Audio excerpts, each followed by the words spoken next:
I'm Ava, a 27-year-old woman, and my husband John, who is 31, recently tied the knot after 4 years of being together and an 8-month engagement. Our story began when I was managing a bar where John was a regular.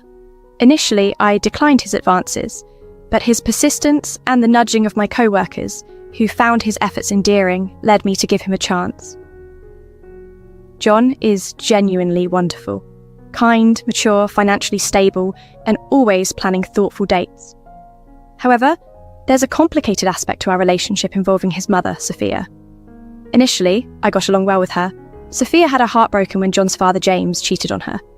They were college sweethearts, and his betrayal, followed by a divorce, left deep scars. James, despite his faults, remained an involved father to John, supporting him at school events and encouraging his independence. In contrast, Sophia became overly protective and strict with John, setting numerous restrictions on him like curfews, bans on dating, and even prohibiting him from joining school trips. These rules might sound excessive, but Sophia justified them by saying she was protecting John from the world, perhaps still affected by the past betrayal. John preferred his father's more relaxed approach, and as a teenager he struggled under his mother's rules, which led to constant conflicts about his lifestyle choices. Fast forward to our recent honeymoon plans, a surprising conflict arose. John secretly booked business class seats for himself and his mother, leaving me with an economy ticket. I confronted him in the lounge, surrounded by strangers, questioning why he would make such a decision without discussing it with me first. This incident highlighted the ongoing influence Sophia has in our life, raising questions about boundaries and respect in our marriage. Mila had struggled with fertility issues for years and had reluctantly come to terms with the possibility that she might never have a child of her own. This changed when she met James, who was already a father to a young boy named John. Mila quickly formed a close bond with John, becoming a maternal figure to him, much to his delight. However, this relationship was a source of tension for Sophia, John's biological mother. Sophia was fiercely protective and resistant to the idea of another woman playing a significant role in her son's life. She harboured intense jealousy and frequently argued with John, attempting to undermine Mila's presence by falsely claiming that James had been unfaithful during their marriage. These accusations were unfounded. Mila only entered James's life after his divorce. Sophia's refusal to accept the situation escalated, leading to her obstructing James's visitation rights. She filled John's weekends with disappointment by inventing reasons to prevent him from seeing his father, arguing the uncertainty of Mila's character and deeming her a stranger. As John grew older, the conflicts intensified, especially when it came to his education. At 19, having been accepted to 2 universities, John faced pressure from Sophia to attend a local university so she could maintain close contact.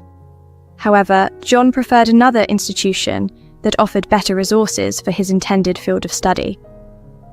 After discussing his options with James, who encouraged him to follow his aspirations, regardless of Sophia's wishes, John decided to enroll at the university farther from home. This decision triggered a severe reaction from Sophia.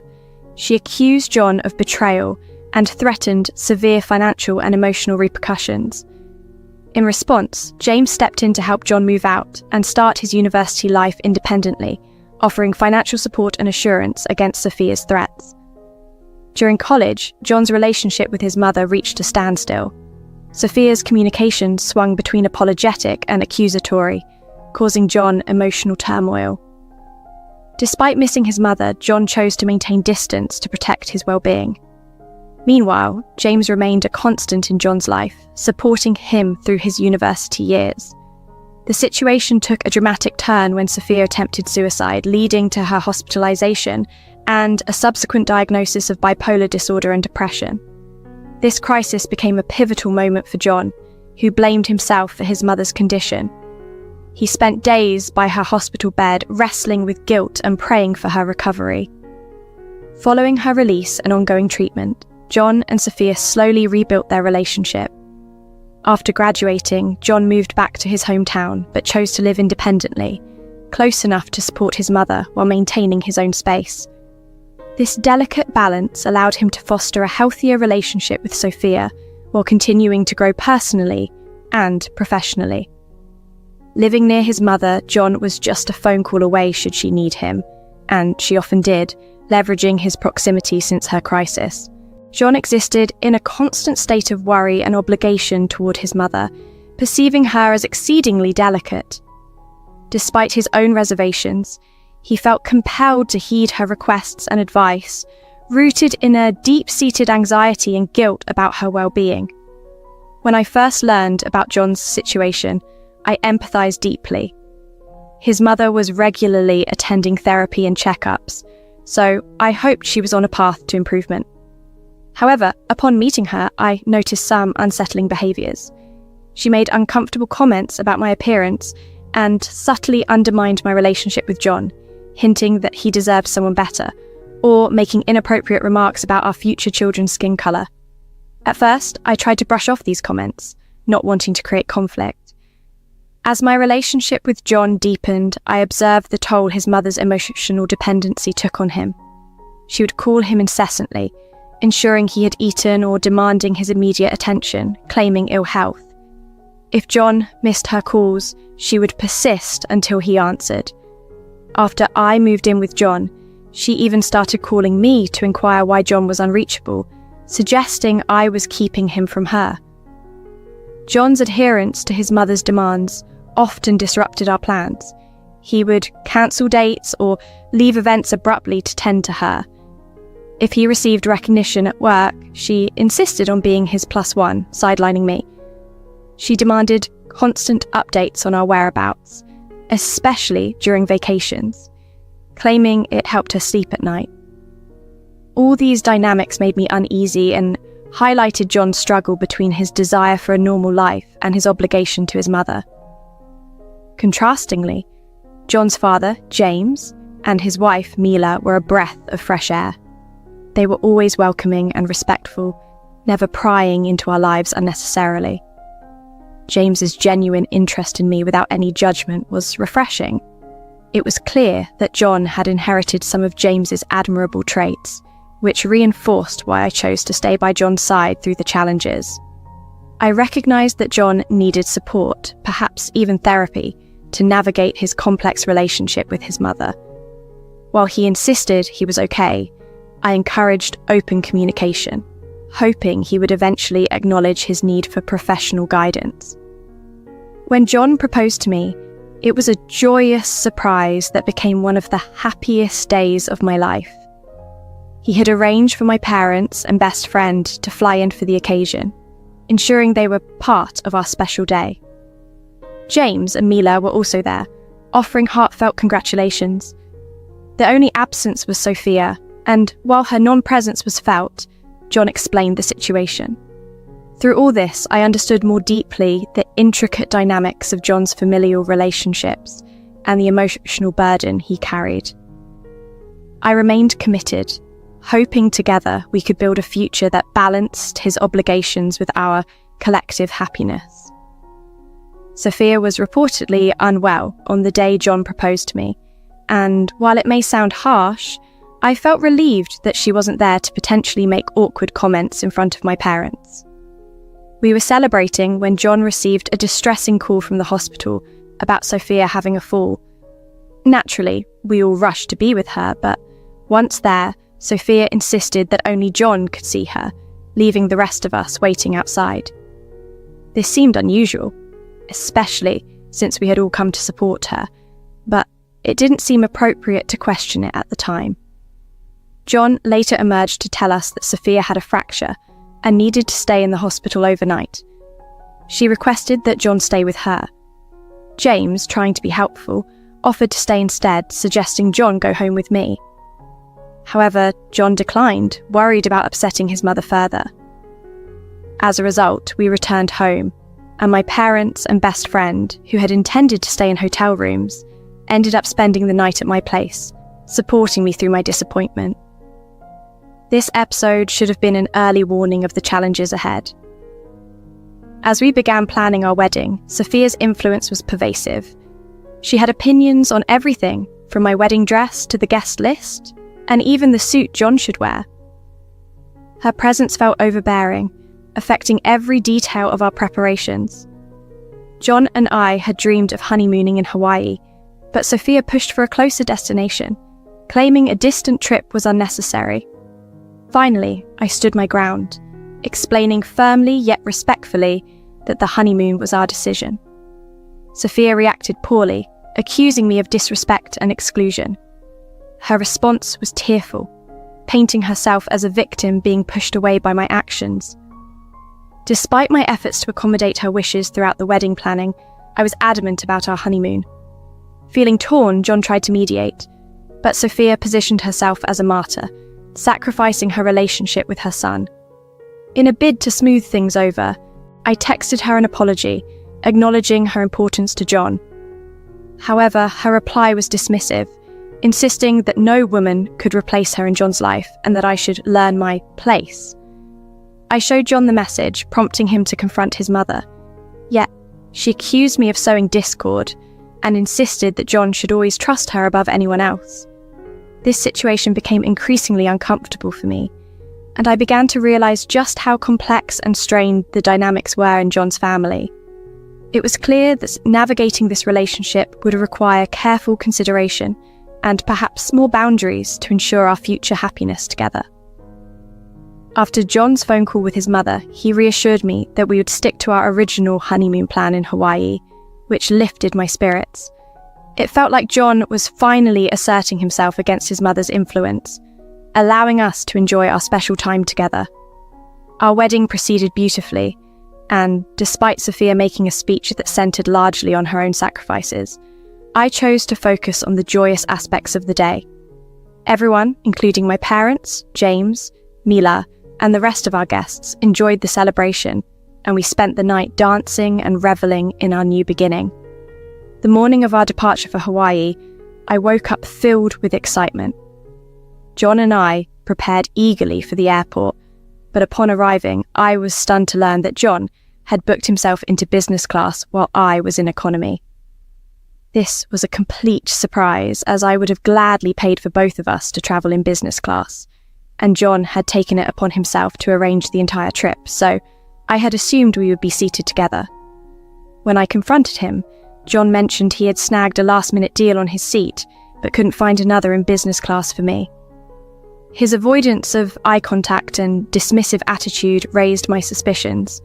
He insisted it wasn't a big deal and suggested I was being overly sensitive. Frustrated and hurt, I proposed switching seats, arguing that if it truly wasn't a big deal, he could travel in economy. This suggestion irritated him further, and he left for the business class lounge, leaving me to wait alone. Trying to keep my composure and not wanting to start our honeymoon on a negative note, I freshened up and settled in the waiting area, though John continued to ignore my calls. My unease grew until I received an unexpected call from Sophia. She began questioning my whereabouts in a way that seemed more intrusive than casual curiosity. Frustrated by the day's events and Sophia's probing, I confronted her directly, asking what she wanted. With a taunting tone, Sophia revealed that she was also coming on our honeymoon. I was astonished and upset by her announcement, feeling my anger boil over.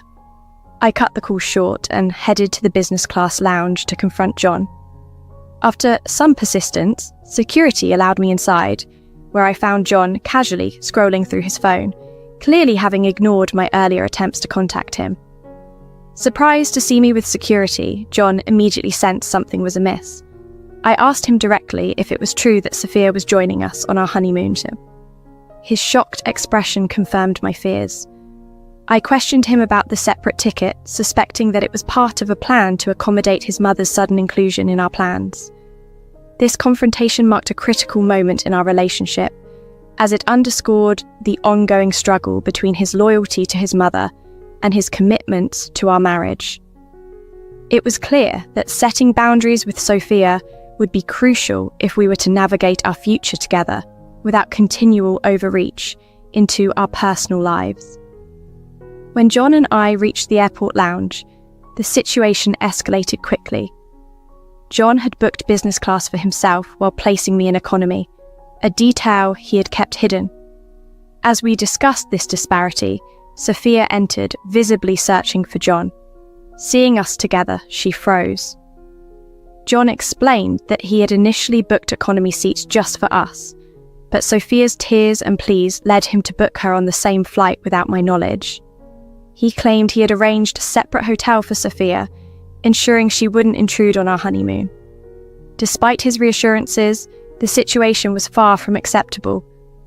Sophia approached and began justifying her inclusion on our trip, praising John's devotion to her. My patience shattered. If it weren't for the public setting of the airport, I might have lost complete control. Instead, I loudly expressed my frustration to John, embarrassed to be married to someone who seemed incapable of independence from his mother. John, concerned with the opinions of onlookers, suggested we postpone our discussion until Hawaii. I countered sarcastically, suggesting he enjoy the trip with his mommy, since our marriage seemed a farce. Stunned, Sophia and John watched as I tore up my tickets and arranged a cab home. John chose not to go on the honeymoon either, and returned home, where he criticised my reaction, defending his decisions. Distraught, I locked myself away to cry, unable to face him. The incident left our marriage in ruins. The next few days were a haze of pain and confusion. I turned to an online community for support, where I shared my story. The overwhelming response encouraged me to have one final talk with John. If he continued siding with his mother, our marriage would be untenable. Sophia's choice to travel alone to Hawaii, knowing the chaos she had caused, only solidified her disregard for our relationship. A month later, after processing the advice from countless strangers online, I decided it was time for a decisive conversation with John. I prepared for this talk, knowing it could either mend or end our marriage. When John arrived home and saw me waiting, a mix of surprise and worry crossed his face. I invited him to sit and offered him a glass of water. The tension was palpable as we prepared to address the issues that could redefine our future together. Since the incident, John and I hadn't been communicating much because he felt that I owed him an apology. However, taking a deep breath, I decided it was time to open up about everything, starting from the very beginning of our relationship. I shared how his mother's presence had always made me uncomfortable, and how John's demeanour seemed to change when she was around. He would transform into a completely different person, one I barely recognised. I expressed the immense guilt he seemed to carry, influenced by his mother's constant reminders of the sacrifices she had made for him, and how this was chipping away at the foundation of our relationship. Tears welled up in my eyes as I recounted the constant interference by his mother, not just in our wedding plans, but also in our honeymoon. I told him that while I had fallen in love with his kindness and sweetness, the dynamic with his mother was eroding what we had built together. As I poured out my emotions, I saw that John too had tears streaming down his face. It was shocking to see him break down. He admitted that he hadn't realised how deeply this was affecting me since the beginning of our relationship. John confessed that he had become so accustomed to taking care of his mother, always living in fear that something bad might happen to her. His tears flowed as he described the constant internal struggle he faced, having been conditioned to prioritise her needs above everything and everyone else. He explained that he knew bringing his mother on our honeymoon was wrong, but he had caved under her guilt-tripping, thinking it would just keep the peace. I pointed out that if his mother truly wanted to be close to him, she wouldn't have gone to Hawaii after causing such turmoil. John nodded, acknowledging that he had been blind to her manipulations until now. The weight of his emotions was palpable as he knelt down, apologising repeatedly. This broke my heart, and I hugged him, realising the immense suffering he had endured. It became clear that John needed counselling, and I was ready to support him through this marriage, as long as he was willing to work on these issues. In the following 3 weeks, John made an appointment and began seeing a behavioural therapist. He also had a heartfelt conversation with his father, James, who was unaware of the incident. James was taken aback that Sophia had caused so much distress and echoed my sentiments, advising John that it was time for him to live his life unapologetically. With the guidance of his behavioural therapist, John decided to go low contact with his mother, recognising the need for space to sort out his own thoughts. This was going to be a difficult decision since his mother kept calling him incessantly. He hadn't told her about seeing a behavioural therapist, fearing her reaction, but he planned to tell her that weekend to give him the space he needed. If she refused, he was prepared to block her to safeguard his mental health. Overall, while the journey was fraught with challenges, I felt a glimmer of hope that John was finally taking steps to assert his independence and prioritise our marriage. This has been a significant turning point and the right step towards healing our relationship. The journey hasn't been easy, but for the first time, it feels like we're moving in the right direction. 5 months have passed since my last update, and I want to express my gratitude to everyone who has followed my story and offered support. It's been a roller coaster of emotions, and your encouragement has been invaluable. John did have that difficult conversation with his mother after consulting with his behavioural therapist. As expected, it didn't go smoothly. She unleashed a barrage of accusations, screaming and yelling at him, blaming me for distancing him from her. She even insisted that he should divorce me, claiming that I was the reason for their strained relationship and that they were much happier before I came into the picture. However, John finally stood his ground. He firmly told her that he would no longer tolerate her manipulative behaviour and made it clear that she needed to respect our relationship and boundaries. Following this, John took a decisive step. He blocked his mother's number. I did the same. This move was necessary for the health of our relationship and our personal sanity.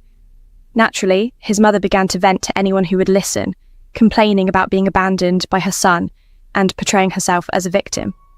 The gossip and rumours inevitably reached us through various acquaintances and family members, but we stayed strong and focused on our happiness. During this time, James, John's father, has been instrumental. He occasionally checks up on John's mother, ensuring she is okay and taking her medications regularly. Since cutting ties with his mother, John has shown a noticeable improvement in his emotional well-being. The cloud of anxiety and guilt that lingered over him has dissipated. We've started going out for date nights again, now without the constant interruption of his mother's calls. This has allowed us to truly enjoy each other's company. Regarding our honeymoon, John wanted to make things right and surprised me with a new trip to Hawaii. This time, both of us flying business class together. It was the peaceful and romantic getaway we had envisioned. A wonderful vacation that helped to strengthen our bond and create positive memories together. Overall, I feel a renewed sense of happiness and optimism for our future. The growth and commitment my husband has shown to our relationship have been clearly evident. If there are further developments, I'll be sure to update you all. Thank you once again for your support and kindness throughout this challenging time.